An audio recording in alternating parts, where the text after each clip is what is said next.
Dans cette vidéo, je voudrais aborder la question des émotions. J'ai déjà abordé la question des émotions dans une autre vidéo, mais là je voudrais faire une vidéo pratique sur la question de la transmutation émotionnelle pour que chacun puisse être autonome dans ce processus qui est vraiment important, fondamental pour chacun d'entre nous, parce que l'essentiel de nos problèmes, de difficultés, de nos souffrances viennent des émotions problématiques. Là je parle évidemment pas des émotions positives, mais des trois grandes familles d'émotions douloureuses, inappropriées, problématiques que sont la peur, la tristesse et la colère.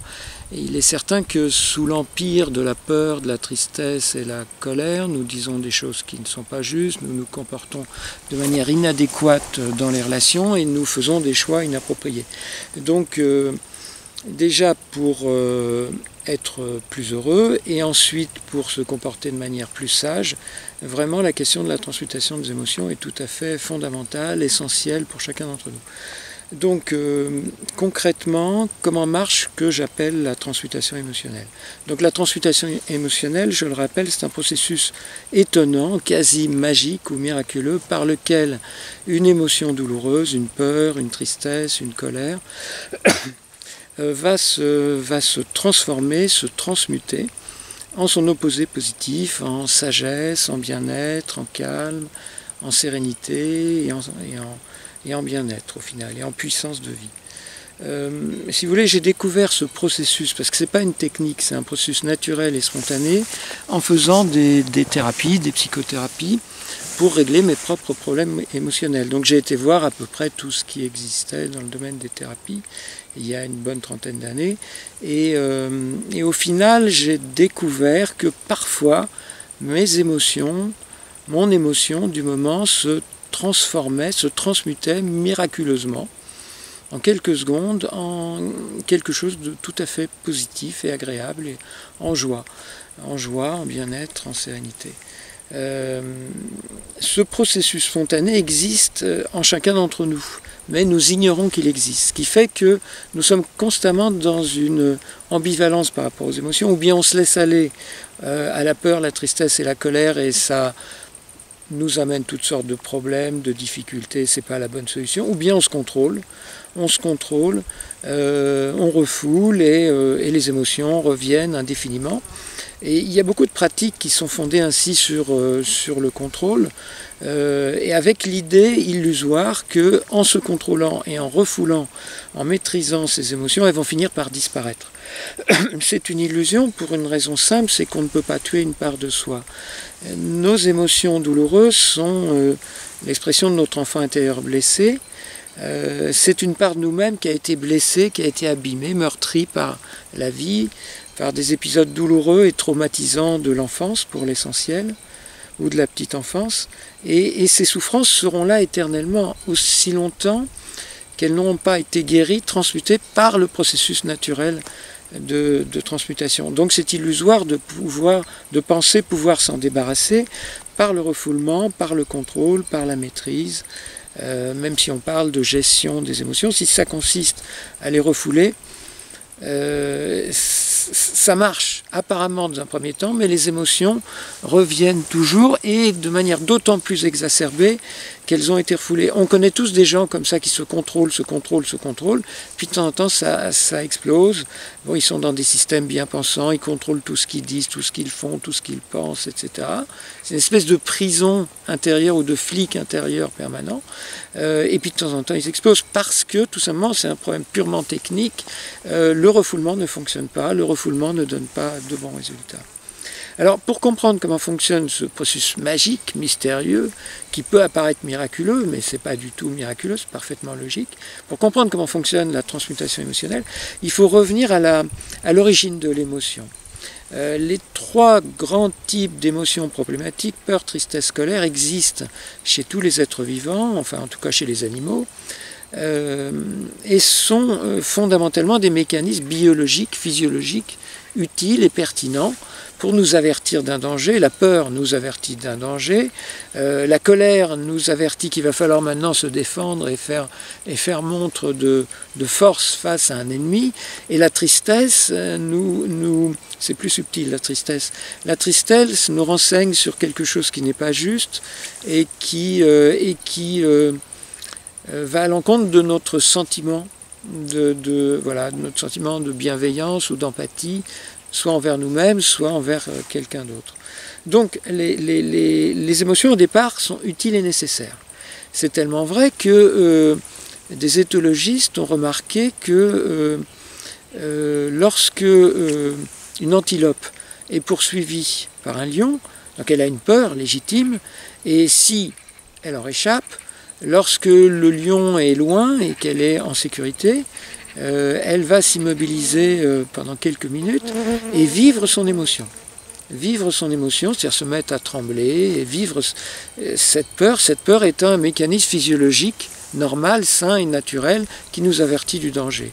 Seulement, à la différence des animaux, nous ne vivons pas nos émotions. L'animal vit son émotion, donc il n'a pas d'inconscient, il n'accumule pas des charges émotionnelles dans l'inconscient. Les animaux n'ont pas d'inconscient, c'est pour ça qu'ils sont toujours justes, authentiques et spontanés, parce qu'ils n'ont pas appris à faire semblant. L'être humain, lui, a appris, essentiellement pour des raisons religieuses, à être parfait et à se conformer à des modèles. Donc par exemple, si j'ai de la colère, cette colère va être inacceptable si je suis dans un système de pensée ou de croyance religieux, et donc je vais refouler cette colère, car elle n'est pas correcte, elle est incorrecte, elle n'a pas lieu d'être. Donc la colère ne va pas pouvoir se libérer. Et comme ça, au fur et à mesure de notre parcours existentiel, à force de ne pas vivre nos émotions s'accumulent, nos charges émotionnelles s'accumulent dans ce qu'on appelle depuis Freud l'inconscient, et nous nous trimballons toute la journée avec notre inconscient. Et donc des réactions émotionnelles qui au fur et à mesure des événements et des situations et des personnes que nous rencontrons vont se réactiver, et on va être complètement esclave, victime de ces émotions. Et l'homme ou la femme est un animal émotionnel qui réagit de manière mécanique. Donc le problème est le refoulement. Le problème, c'est que contrairement à l'animal, nous avons pris l'habitude de bloquer, étouffer nos peurs, nos tristesses, nos colères, pour être parfaits, pour être conformes à nos systèmes référentiels, quels qu'ils soient, ils sont divers et variés. Donc c'est très simple, il suffit de faire comme l'animal. C'est-à-dire, alors il ne s'agit pas de devenir bestial. Pour ma part, je transmute mes émotions, je suis quelqu'un de parfaitement raffiné, courtois et civilisé. Non, il s'agit de redevenir spontané.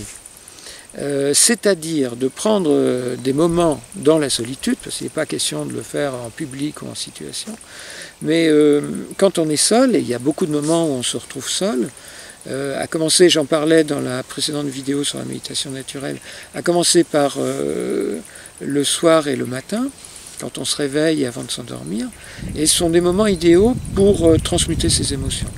En fait, il faut bien comprendre que les émotions qu'on ne vit pas dans la journée se réactivent souvent pendant la nuit, et ça crée des insomnies dont on peut se libérer justement par la pratique de la transmutation, ou se manifestent quand on se retrouve seul. Donc le moment où on se retrouve seul, c'est le moment idéal pour transmuter ses émotions. Alors comment on fait? Ce n'est pas une technique, c'est un processus naturel, puisque c'est ce que vit l'animal, c'est aussi ce que vivent les jeunes enfants de manière naturelle et spontanée, c'est-à-dire qu'on laisse le corps vivre l'émotion. Donc s'il y a des bâillements, pas des tristements, mais des halètements, une accélération du rythme respiratoire. Lorsqu'il y a une émotion, il y a toujours une accélération du rythme respiratoire. Vous voyez, un rythme respiratoire plus profond et plus rapide, c'est l'expression, la manifestation d'une émotion. Donc il suffit de laisser faire. Et donc on vit ce qui vient, ça peut être des tensions, ça peut être des spasmes, bon voilà, c'est assez varié. C'est l'ensemble des réactions émotionnelles que le corps n'a pas pu vivre et qu'il éprouve le besoin de vivre. Et ainsi, couche après couche, l'inconscient se libère et les charges émotionnelles se transmutent l'une après l'autre. Donc plus on transmute ces émotions, plus on est cool, plus on est sage, plus on est tranquille, plus on est serein. Donc il est inutile de faire des efforts pour être sage, tranquille, serein, bien dans sa peau, positif, bienveillant, bien intentionné. Tant que les charges sont là, elles seront là éternellement. Et les efforts que l'on fera ne seront que des efforts de contrôle et de refoulement. Et on créera un masque factice de bienveillance, de joie, d'amour, de sérénité, mais qui ne sera pas vrai. Donc il faut aller voir la racine du problème, que sont les charges émotionnelles refoulées et non guéries.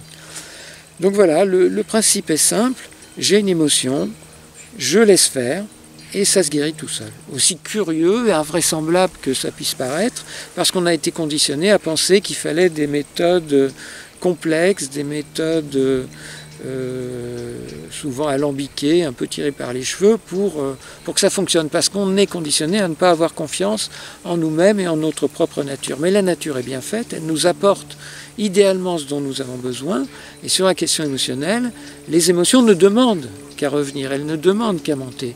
Donc il suffit de les laisser se manifester. Alors bon, dans l'autre vidéo, j'avais fait une petite démonstration. Excusez-moi, j'ai un peu soif. Donc voilà, je vais faire une petite démonstration, car un petit croquis vaut mieux qu'un long discours.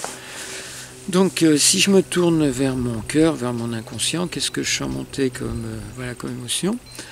Bon ben voilà, je sens une peine, il se trouve que c'est ça, c'est souvent ça, mais bon voilà, c'est ce qui monte à cet instant. Donc je laisse cette peine se manifester, s'exprimer. Voilà, on observe la respiration de type soupir, qui est caractéristique de la transmutation émotionnelle. Voilà, je laisse faire.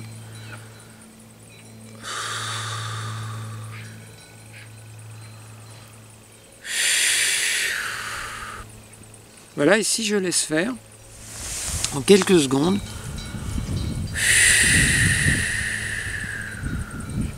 voilà,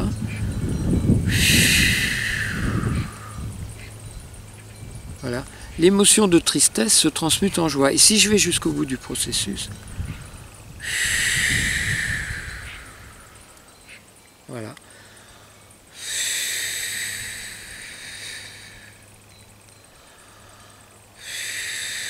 Voilà, la joie s'accompagne aussi de paix.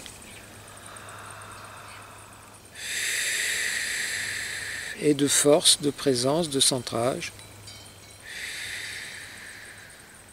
Voilà. Donc, et de caractéristiques des états d'éveil, en fait. Paix, joie, sérénité, puissance également, centrage. Voilà. C'est un processus naturel. Alors, quand je fais cette démonstration, les gens croient souvent qu'il s'agit de respirer. Et il y a même quelqu'un dans un stage qui m'avait dit « Ah ben il faut respirer comme on fait quand on a un gâteau d'anniversaire. » Donc elle soufflait. Non, c'est pas ça. C'est laisser faire ce qui vient naturellement. Là, j'ai fait ce qui me venait naturellement, mais ça peut être différent pour chaque personne et selon chaque type d'émotion. Ça dépend, on ne sait pas ce qui va remonter. Donc on laisse faire ce qui vient naturellement, et naturellement, ça se guérit en laissant le corps faire ce qu'il veut. Et ça se guérit tout seul. Aussi curieux que ça puisse paraître, mais voilà, c'est malheureusement simple ou heureusement simple. Voilà. Les outils les plus puissants sont ceux qui sont les plus simples, parce que les plus réels, spontanés, authentiques. Alors je voudrais vous parler maintenant des écueils sur le chemin de la transmutation des émotions. Donc le premier écueil, c'est le refoulement ou le contrôle, c'est-à-dire ne pas vraiment laisser venir l'émotion parce qu'on est convaincu, parce qu'on a des souvenirs comme ça, que si on se laisse aller à l'émotion, on va s'énerver, on va s'engueuler avec tout le monde, ou alors on va pleurer pendant des heures. Des fois, il y a des gens qui me disent « Ah mais je fais la même chose que toi, je pleure pendant des heures. » Moi je ne propose pas du tout de pleurer pendant des heures, je ne propose même pas de pleurer, je propose de laisser venir ce qui vient, en conscience témoin. Le grand secret, c'est la conscience témoin qui vient des méditations orientales, c'est-à-dire le fait de ne pas être identifié à l'émotion. De ne pas être identifié à l'émotion, c'est-à-dire de se rendre compte qu'il y a une émotion et de ne pas la justifier. Ne pas la justifier. Par exemple, si j'ai une tristesse, si je dis « Bon, je suis triste parce qu'il m'arrive ceci, il m'arrive cela, j'ai pas ceci, j'ai pas cela, il m'est arrivé tel problème. » On entretient l'émotion et on n'en est pas du tout témoin. Donc, elle ne se guérit pas. En revanche, si on est témoin de l'émotion si on ne l'entretient pas et on la vit juste physiquement, en quelques secondes elle se transmute. Donc c'est complètement différent de se complaire dans l'émotion pendant des heures en criant, en pleurant, etc. C'est quelque chose de tout à fait différent, c'est un processus méditatif mais spontané. Voilà, j'ai repris, si vous voulez, des psychothérapies psychocorporelles des années 70-80, la spontanéité corporelle, et j'ai repris des méditations, la conscience témoin. Il faut les deux conditions, laisser venir les manifestations physiques de l'émotion et en même temps être en conscience témoin. Donc premier écueil, être identifié à l'émotion, se complaire dans l'émotion, pleurer, crier pendant des heures. Deuxième écueil, refouler l'émotion, ne pas la laisser venir parce qu'on a peur d'être débordé et submergé par l'émotion. Mais si on fait l'expérience de l'émotion, non pas en étant identifié, mais en étant en conscience témoin, alors elle se transmute en quelques secondes. Il faut faire l'expérience. Si on fait l'expérience, on s'en rend compte.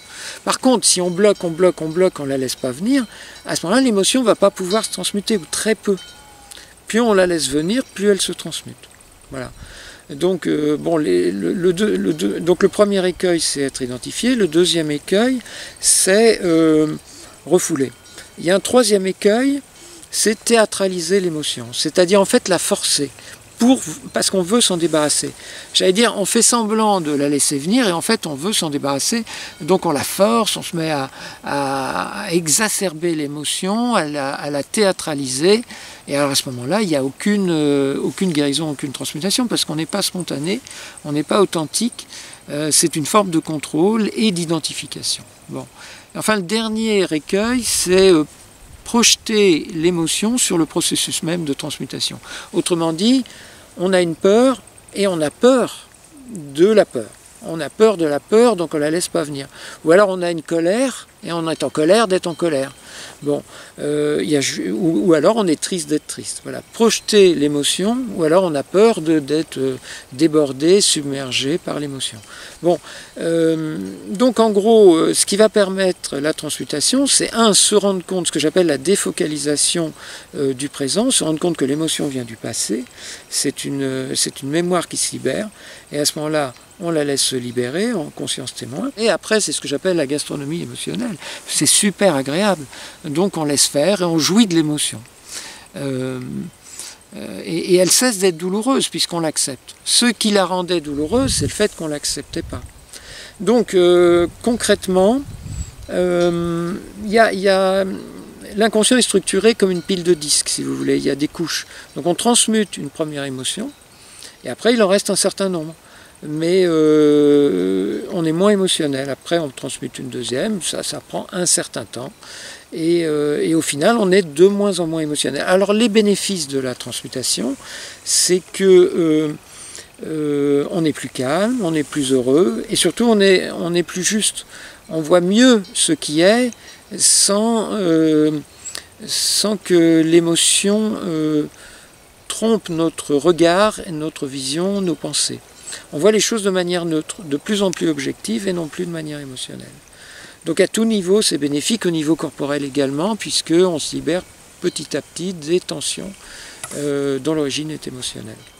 Voilà, j'ai à peu près tout dit, je voulais juste rajouter une chose, c'est que parfois, pour des émotions très traumatisantes, par exemple, des émotions où dans l'enfance on a eu le sentiment d'être abandonné, on peut utiliser ce que j'appelle le scénario positif ou scénario de guérison, dans lequel on visualise ce qui nous aurait manqué à l'époque. Ou par exemple, je sais pas, on vit un abandon à l'âge adulte par rapport à un partenaire amoureux, par exemple, et donc on éprouve un très grand sentiment de manque affectif.